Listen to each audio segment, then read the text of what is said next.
अंतर्राष्ट्रीय संबंध का एक बहुत ही महत्वपूर्ण विषय जिसकी आज हम चर्चा करेंगे। यह विषय है तीसरी दुनिया में राज्य की प्रकृति और विशेषताओं के बारे में।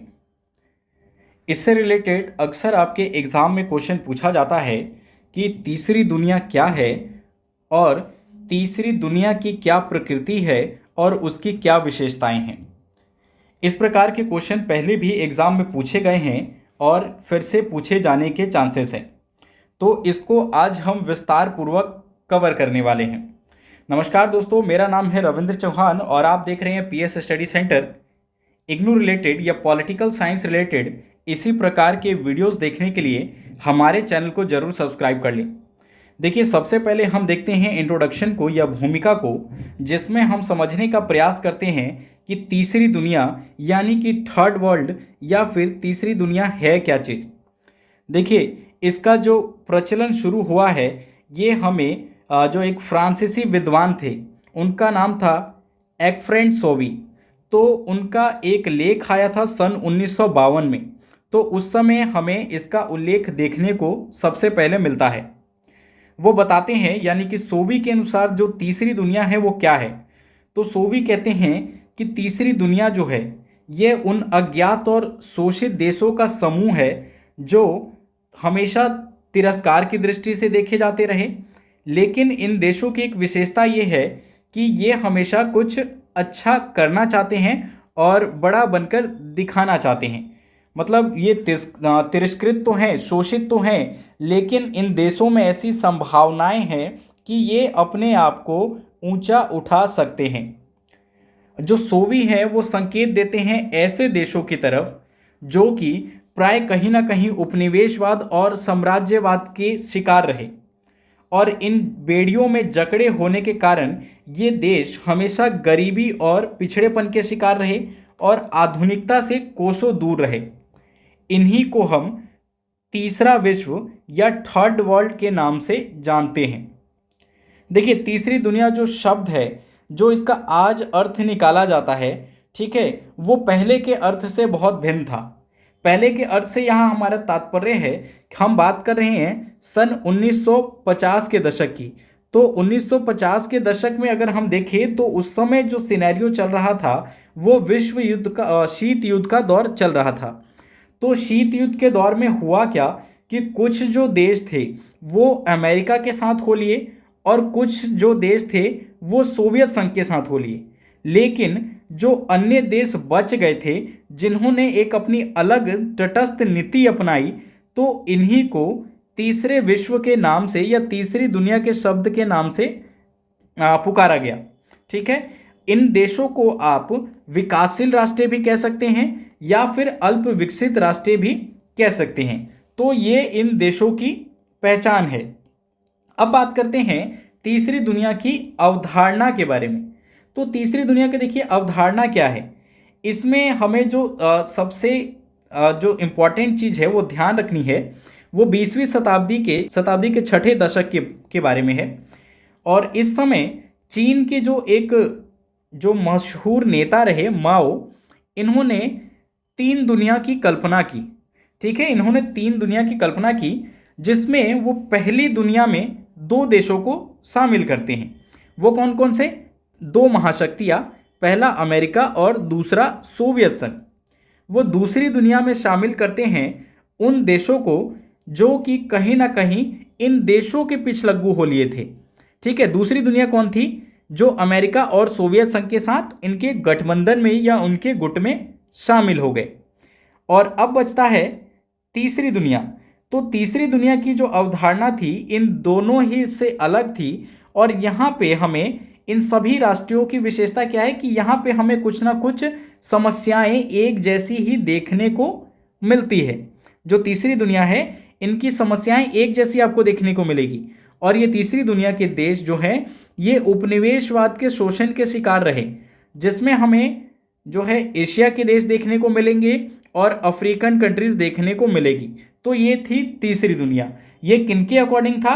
ये चीन के जो नेता थे माओ, उन्होंने तीन दुनिया की कल्पना की और उसमें इस चीज़ को उन्होंने डिफाइन किया कि पहले विश्व में जो कौन आएगा, पहली दुनिया में अमेरिका और सोवियत संघ, दूसरा में कौन आएगा जो इन गुटों के साथ चिपक लिए, और तीसरे में कौन आएगा जो कि उपनिवेशवाद से शोषित थे, जिनकी एक सामान्य समस्या थी और जो इन गुटों से अलग रहे।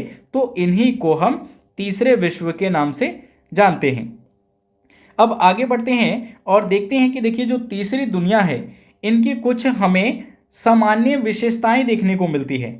सामान्य विशेषताएं जो है ये कैसी है, ये कमियों के रूप में है, यानी एक प्रकार की ही समस्या हमें इन देशों में देखने को मिलेगी। तो देखिए इसका जिक्र आएगा, तीसरे विश्व का जो जिक्र आएगा वो गुटनिरपेक्ष से बहुत ज़्यादा जुड़ा हुआ है। क्यों? क्योंकि हमने जब शुरुआत किया इसका तो हम बात कर रहे थे 1950 यानी कि शीत युद्ध के दशक के बारे में, और उस समय जो कुछ देश थे वो तो अमेरिका के साथ चिपक लिए थे, यानी कि ये देशों के कुछ एग्जाम्पल देख सकते हैं हम, पाकिस्तान और फिलीपींस आदि, और कुछ जो थे वो सोवियत संघ के साथ हो लिए जैसे कि क्यूबा। लेकिन इन देशों से अलग जिन्होंने अपनी स्वतंत्र विदेश नीति का पालन किया, इन्हीं को हम गुटनिरपेक्ष के नाम से जानते हैं। इन्होंने अपना एक अलग संगठन, एक अलग नीति बनाई और उन्होंने किसी भी गुट में जो महाशक्तियां थी उनके साथ शामिल होने से इनकार कर दिया। और इन देशों ने, जो तीसरी दुनिया के देश थे या जो गुटनिरपेक्ष देश थे, इन्होंने हमेशा ये प्रयास किया कि अंतर्राष्ट्रीय स्तर पे जो भी झगड़े हैं उनका किस प्रकार से शांतिपूर्ण जो है निपटारा किया जाए, कैसे इन विवादों से निपटा जाए, और जो भी उपनिवेशवाद, साम्राज्यवाद या फिर जो उपनिवेशवाद, साम्राज्यवाद, नस्लवाद और विदेशी जो प्रभुत्व था उनको किस प्रकार से कम किया जाए। और इन सभी चीज़ों के तीसरी दुनिया विरुद्ध थी। किसके विरुद्ध? उपनिवेशवाद, साम्राज्यवाद या कोई विदेशी ताकत किसी अन्य छोटे देश पे कब्जाने का प्रयास करे तो उसके खिलाफ थी ये तीसरी दुनिया। अब इसके अलावा देखिए, अब हम समझ लेते हैं कि इनकी विशेषताएं क्या थी। तो विशेषताएं में देखिए जो भी ये तीसरी दुनिया के देश दिखेंगे, इनमें देखिए एक तो सबसे पहले आप समझ चुके हैं ये उपनिवेशवाद का शिकार है। ये बहुत ही गरीब और पिछड़े तबके के देश हैं। यहाँ पे आर्थिक विकास अभी तक उतना उन्नत नहीं है, जिसकी वजह से यहाँ की अर्थव्यवस्था जो है हमें कृषि या बागानी प्रधान देखने को मिलती है। देखिए बहुत सारे देशों में आपको कृषि देखने को मिलेगी, लेकिन डिफरेंस क्या है, जब एक औद्योगिक संपन्न देश कृषि करता है तो वो उसका पॉइंट ऑफ व्यू अर्थव्यवस्था को आगे बढ़ाना और उत्पादन को इस स्तर पे ले जाना कि उसको बेच सके। लेकिन इन जो तीसरी दुनिया की जो कृषि प्रणाली है वो किस प्रकार की है? वो इस प्रकार की है कि वो अपना खुद का पालन पोषण कर सके, केवल यहीं तक सीमित है। अगर हम बात करें विश्व जनसंख्या की तो यहाँ पे करीब करीब 1 बिलियन ऐसी संख्या है जो कृषि पे निर्भर है, और ये 1 बिलियन संख्या किसकी बताई गई है? जो कि थर्ड वर्ल्ड से आती है। थर्ड वर्ल्ड में ही 1 बिलियन जनसंख्या है जो कि कृषि पर आधारित है, और टोटल अगर बात करो तो टोटल कृषि पर आधारित 1.3 बिलियन जनसंख्या है। समझ में आ गया आपको? दूसरा पॉइंट है निर्यात पर आश्रित। जो तीसरी दुनिया के देश होते हैं ये अधिकतर निर्यात पर आश्रित होते हैं। देखिए ऐसे तो अर्थव्यवस्था के क्षेत्र में निर्यात को अच्छा माना जाता है, लेकिन तीसरी दुनिया की समस्या ये है कि ये कुछ ही सामानों का, कुछ ही प्रोडक्टों का निर्यात करते हैं। और ये सामान कौन से होते हैं? अधिकतर ये सामान कच्चे माल होते हैं, और कच्चे माल के रूप में ये विकसित देशों को अपना सामान निर्यात करते हैं, जिसके बदले इन्हें बहुत कम लाभ प्राप्त होता है या फिर विदेशी मुद्रा बहुत कम मिल पाती है, जिसकी वजह से इनकी अर्थव्यवस्था का बहुत ज़्यादा नुकसान होता है। अगर हम बात करें कुछ देशों की जो हमारे आसपास ही देखने को मिलेंगे, चाहे हम लैटिन अमेरिकी क्षेत्र की बात करें या श्रीलंका की बात करें, इंडोनेशिया की बात करें, नेपाल की बात करें, पाकिस्तान की बात करें, तो ये जो देश हैं बहुत कम चीज़ों का निर्यात करते हैं और वो भी रॉ मटेरियल का यूज़ करते हैं, जिसका फ़ायदा विकसित देश उठा लेते हैं और इनको बहुत कम विदेशी मुद्रा मिलता है या लाभ मिलता है। तीसरा आता है असंतुलित घटक। तो यहाँ पे हमें जो व्यापार है, जो अर्थव्यवस्था है, वहाँ पे असंतुलन देखने को मिलता है। ठीक है, यहाँ पे कुछ अन्य समस्याएं भी होती है, जैसे कि जाति प्रथा, सामाजिक व्यवस्था कुछ इस प्रकार की होती है कि यहाँ पे अर्थव्यवस्था में हमें असंतुलन देखने को मिलता है। एक इनकी सबसे बड़ी खासियत ये है जनसंख्या वृद्धि। अभी हाल फिलहाल में आप भारत के बारे में आपने पढ़ा होगा कि किस प्रकार से हम अब चीन को भी पीछे छोड़ते हुए विश्व जनसंख्या में पहले स्थान पे आ गए हैं। हालांकि हमारे देश की, भारत की बहुत सारी स्थितियों में सुधार हुआ है। हम विदेशों को केवल कच्चे माल का ही निर्यात नहीं बल्कि निर्मित प्रोडक्ट्स का भी निर्यात कर रहे हैं, लेकिन अभी भी हमारे लिए सबसे बड़ी समस्या जनसंख्या वृद्धि बनी हुई है और यही समस्या जो है अल्प विकसित या तीसरी दुनिया की सबसे बड़ी समस्या या विशेषता है। पांचवा है अस्थिर राजनीतिक व्यवस्था। हालांकि आपको भारत में अस्थिर राजनीतिक व्यवस्था देखने को नहीं मिलेगी, लेकिन इसके अलावा हमारे आसपास जितने भी तीसरे विश्व को देखें, चाहे हम बात करें पाकिस्तान की, श्रीलंका की, नेपाल की, अफगानिस्तान की, तो यहाँ पे कभी भी लोकतंत्र की व्यवस्था ढंग से नहीं हो पाई है। यहाँ पे लगातार संविधान में संशोधन होते रहे हैं और यहाँ पे हमें सैनिक तंत्र देखने को मिलता है। इसके अलावा एक और पॉइंट्स है करिश्माई नेतृत्व की, यानी कि 1950 के दशक में जब हम देखें तो उस समय इन देशों के पास तो अच्छे नेता मिले।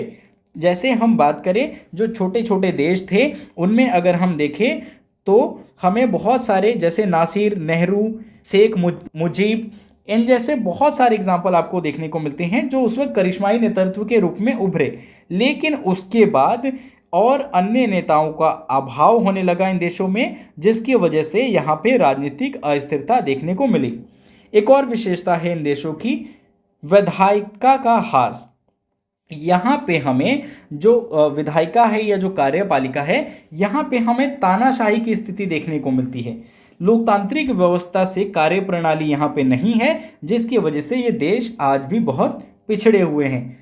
इन तीसरी दुनिया के देशों में कुछ देश हमें ऐसे भी देखने को मिलते हैं जहां पे एक दल प्रणाली है, अन्य दलों को मौका नहीं मिल पाता, जिसकी वजह से वहां लोकतांत्रिक व्यवस्था सही प्रकार से नहीं चल पाती। एक और महत्वपूर्ण विशेषता है भ्रष्टाचार। इन सभी तीसरी दुनिया के देशों में आपको भ्रष्टाचार भरपूर मात्रा में देखने को मिलेगा। आम जनता की यहाँ पे परवाह किए बगैर यहाँ पे जो भी नेतागण हैं वो भ्रष्टाचार बड़े पैमाने पे करते हैं। जनता के टैक्स के पैसों को मिसयूज किया जाता है। साथ ही साथ यहाँ के जो नेता हैं वो विलासितापूर्ण खर्चे करते हैं। यहाँ के लोग भी इसी प्रकार के हैं कि वो बेसिक नीड्स को पूरा करने की बजाय वो फिजूल खर्ची पे ज़्यादा ध्यान देते हैं। इसके अलावा एक 11 पॉइंट्स है कि सैन्य सामग्री पे ये सभी देश बहुत ज़्यादा खर्च करते हैं।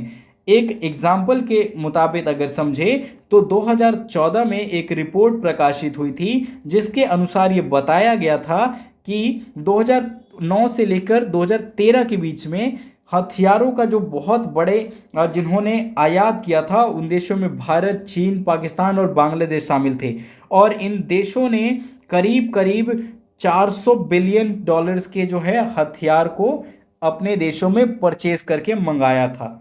तो ये सारी कुछ थे इस टॉपिक्स में। कैसा लगा ये वीडियो कमेंट करके ज़रूर बताएं। इसी तरह की और वीडियोस के लिए हमारे चैनल को सब्सक्राइब करें। इस वीडियो को लाइक करना मत भूलिएगा। Thanks for watching.